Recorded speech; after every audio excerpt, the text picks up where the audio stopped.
Olá, a Bíblia como ela é. Hoje nós vamos para a 8ª lição da nossa escola bíblica Getsemane. Antes, gostaria de lembrá-los para fazer a sua inscrição no canal. E dê a sua posição, aperte o like, se gostou, não gostou, faça um comentário. Na lição anterior, nós trabalhamos o livro de Marcos. E hoje nós vamos encerrar os 3 evangelhos denominados de sinóticos, porque são parecidos e devem ser lidos ou vistos juntos, sob a mesma visão. Lembrando que todos os domingos, a partir das 12 horas, nós postamos uma lição nova. Então, fique atento às lições deste trimestre sobre o Novo Testamento. Evangelho segundo Lucas. Essa lição tem como alvos, e nós, a cada lição, nós estabelecemos o alvo, ou alvos, ou objetivos. E o primeiro objetivo é exatamente saber, compreender como o Evangelho de Lucas foi escrito e o motivo de suas peculiaridades em Lucas. Lucas é um evangelho que tem algumas narrativas que você não encontra nem em Mateus e nem em Marcos. Algumas histórias muito interessantes. O segundo objetivo é sentir, sensibilizar-se ao amor de Deus que alcança todas as pessoas, independente da situação em que elas se encontram. O livro de Lucas é um livro mais humanizado, é um livro que visa as experiências de Jesus com o povo chamado gentios. Ele narra os encontros com pecadores, com publicanos, com todo tipo de pessoas. Ricos, mas principalmente a classe mais que vive às margens da sociedade da época. Os desprezados, aqueles que estão longe. E o terceiro é agir, aplicar a ação pessoal e comunitária de proclamar o evangelho a grupos desprezados ao seu redor. Lucas mostra que Jesus não faz, nem fez e nunca fará discriminação, seja ela de qualquer tipo, seja racial, seja no aspecto intelectivo, seja na questão do sexo, seja na questão financeira. Jesus atendia a todas as pessoas. E Lucas mostra principalmente que Jesus tinha uma afinidade muito forte com os mais desprezados, os mais necessitados. A introdução desse evangelho, vamos encontrar no capítulo 1, versículo de 1 a 4 do evangelho de Lucas. Tendo, pois, muitos empreendido por em ordem a narração dos fatos que entre nós se cumpriram, segundo nos transmitiram os mesmos que os presenciaram desde o princípio e foram ministros da palavra. Pareceu-me também a mim conveniente descrevê-los a ti, ó excelentíssimo Teófilo, por sua ordem, havendo-me já informado minuciosamente de tudo desde o princípio, para que conheças a certeza das coisas de que já estás informado.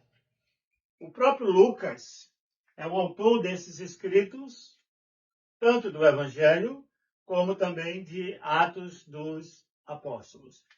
Então, ele cita Teófilo também em Atos dos Apóstolos. No prefácio, na introdução, no primeiro capítulo, tanto de Lucas, do Evangelho, como Atos dos Apóstolos. Esse Lucas era conhecido como o médico amado, segundo Colossenses 4,14. Porque se cremos que Jesus morreu e ressuscitou assim também, saúdamos Lucas, o médico amado, e Demas. Lucas, além de historiador, de escritor, ele era médico e companheiro fiel, segundo Timóteo 4, versículo 11. Só Lucas está comigo. Toma Marcos e traze-o contigo, porque me é muito útil para o ministério. Lucas, em Atos dos Apóstolos, ele se coloca como aquele que estava presente na jornada, na viagem missionária do apóstolo São Paulo. E um dos cooperadores citado por Paulo era um cooperador ativo. Em Filemão 24, nós encontramos essa citação do apóstolo Paulo escrevendo a Filemão 4. Marcos, Aristarcos, Demas e Lucas, meus cooperadores, eram auxiliares do apóstolo São Paulo. Lucas escreve como historiador, cuidando em apresentar os dados com certa ordem e riqueza de detalhes. Atos e o Evangelho segundo Lucas, juntos, correspondem a 28% de todo o Novo Testamento, tornando os escritos do médico os que ocupam maior porção em todo o Novo Testamento. Então, em questão de volume, o maior escritor, é o médico Lucas. Passando para a visão panorâmica do livro segundo Lucas, nós temos algumas informações que são básicas. Essas informações são adquiridas através de estudos. Não há tempo em pregações e sermões de mencionar ou dar uma visão total de cada livro, cada pregador, cada pastor for falar. Fica muito difícil. Então, nós estudamos livro por livro, separadamente. Então, nós temos as informações básicas. 1.1, informações básicas. Lucas, o Evangelho de Lucas, pertence ao grupo chamado sinóticos. E nós já aprendemos o que são sinóticos, significado de sinóticos. O autor é Lucas, o médico, e também historiador. A data, provavelmente, é essa data aqui, 60 depois de Cristo, ou seja, no primeiro século. O local é indefinido. Não há base, não há sustentação para apontar o local que Lucas escreveu esse evangelho. O alvo é gentios. Agora percebam que aqui ele trabalha gentios gregos. Marcos também tinha uma visão para os gentios, mas em Marcos o alvo era alcançar os gentios romanos. Por isso que a formação literária de Marcos é diferente do livro de Lucas. Ele quer alcançar os gentios, mas de formação de etnia grega. O versículo-chave do livro de Lucas está no capítulo 19, versículo 10. Esse é um versículo bem conhecido, porque faz parte de uma história muito pregada sobre isso. A história do publicano Zaqueu, que queria conhecer Jesus. Jesus foi para a sua casa, e no versículo 10, profere essa sentença. Porque o Filho do Homem veio buscar e salvar o que se havia perdido. Ele usa bem essa expressão, Filho do Homem. Então, a expressão-chave é exatamente essa expressão, Filho do Homem. É um título messiânico. Depois nós vamos ver com mais profundidade essa expressão, Filho do Homem. Nós encontramos também essa expressão no livro de Daniel, no Antigo Testamento. 1.2, nós temos um esboço que é a divisão do Evangelho de Lucas. E podemos dividir o livro de Lucas, o seu Evangelho, em 4 partes. Aqui temos a divisão, as referências dos capítulos e os seus respectivos temas. Por exemplo, a primeira parte, nós temos a vinda do Filho do Homem.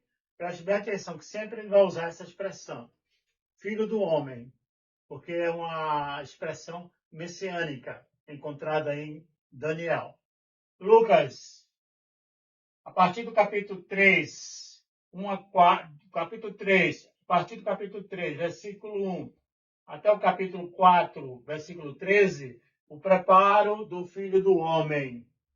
Aí entra a questão da preparação, das vitórias sobre a tentação.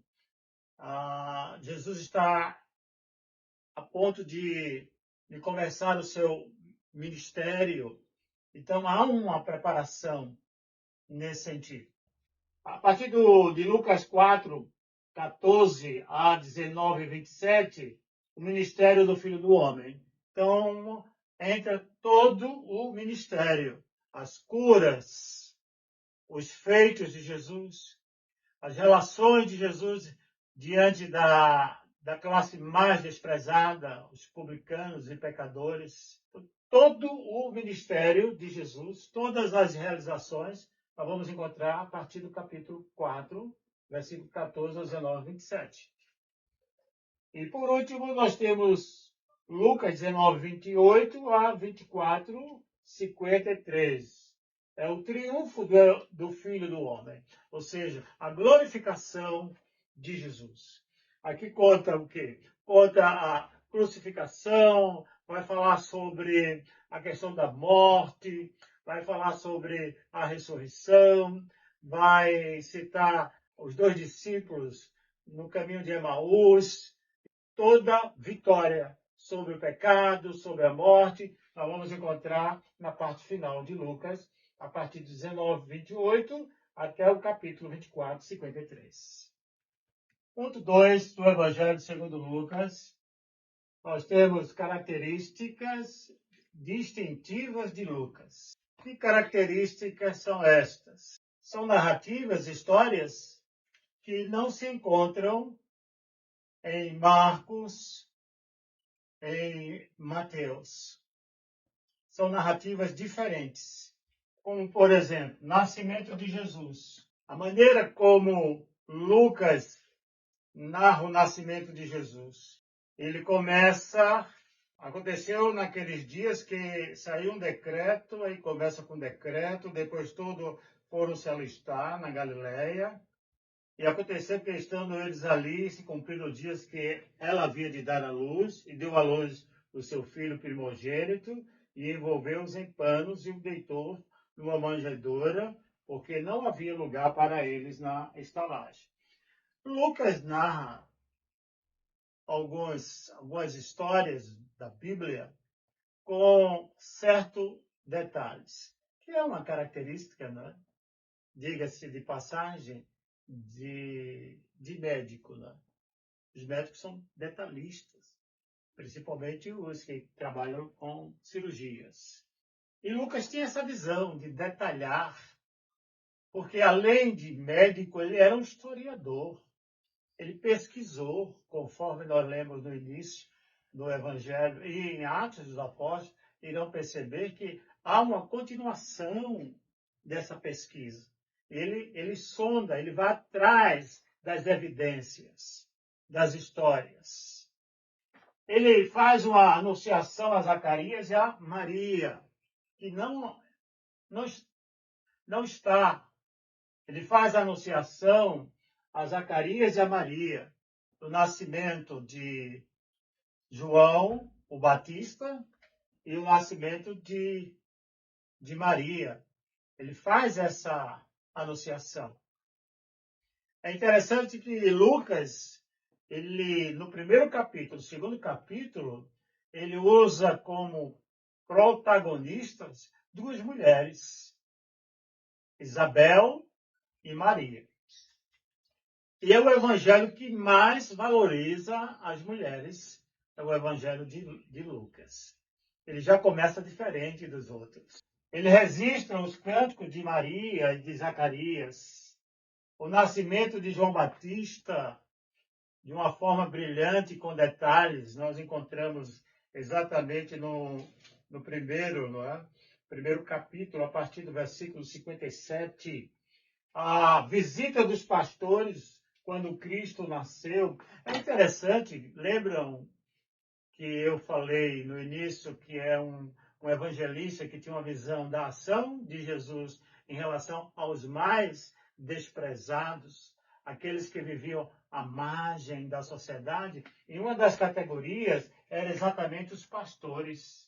Quem cuidava de ovelha vivia no campo durante a semana, às vezes meses, anos, e não era visto com bons olhos os pastores. E foi exatamente aos pastores, foram pastores que foram lá verificar. Foi anunciado o nascimento de Jesus aos pastores, valorizando a classe dos pastores. Como uma metáfora, né? Pastores de ovelha, aqui agora nós somos pastores de almas de pessoas. A circuncisão e a apresentação no templo e o fato da infância de Jesus. Essa apresentação foi narrada no capítulo 2 de Lucas, quando aparece Simeão. Simeão estava esperando a confirmação do Messias, e Jesus chega e ele agora diz: agora eu posso morrer, porque eu vi o Salvador. A Ana, a profetisa, uma viúva, também estava no templo. E esse fato da infância de Jesus é o menino que estava conversando com os doutores da lei. Jesus, na sua infância, já argumentava acerca do Pai. Era diferenciado. E é Lucas que narra esse fato. Característica distintiva de Lucas. 2.2. A oração. Lucas registra os momentos que Jesus parou para orar. A oração é constante no livro de Lucas. E é interessante que ele registra, no capítulo 11, versículo 1, ele demonstra ali que os discípulos não pedem outra coisa a não ser que o Senhor Jesus os ensine a orar. Ensina-nos a orar. No capítulo 11, aconteceu que, estando ele a orar num certo lugar, quando acabou, lhe disse um dos seus discípulos: Senhor, ensina-nos a orar, como também João ensinou aos seus discípulos. Aqui encontra-se algumas referências de momento em que Jesus está envolvido na oração. E é interessante o fato de que só Lucas, no capítulo 22, ao 31, versículo e 32, ele ora em favor de um dos seus discípulos, inclusive o apóstolo Pedro. Ele faz essa oração, quando ele diz assim: disse também o Senhor: Simão, eis que Satanás vos pediu para vos cirandar como trigo, mas eu roguei por ti, para que a tua fé não desfaleça. E tu, quando te converteres, confirma teus irmãos. É o único apóstolo que Jesus cita em oração nominalmente.